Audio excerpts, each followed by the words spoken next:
সংগঠন আগামী ফেব্রুয়ারির নির্বাচনকে বানচাল করতে চায়। অবৈধ অস্ত্রগুলো উদ্ধার করে তাই আগামী নির্বাচন প্রস্তাবিত হবে।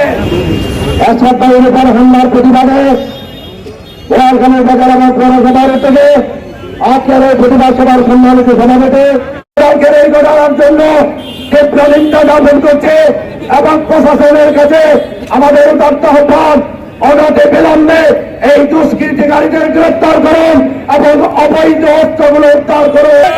তাই আগামী নির্বাচন প্রস্তাবিত হবে। গতকালকের এই হামলার মধ্য দিয়ে এটাই প্রমাণিত হয়েছে একটি সংগঠন আগামী ফেব্রুয়ারির নির্বাচনকে বানচাল করতে চায়।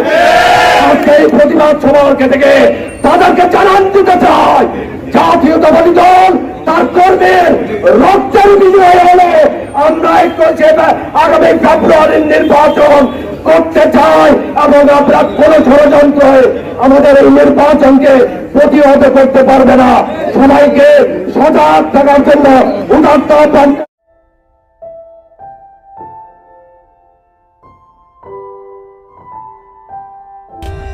For more updates, subscribe to our channel, click the show links and enjoy watching the videos.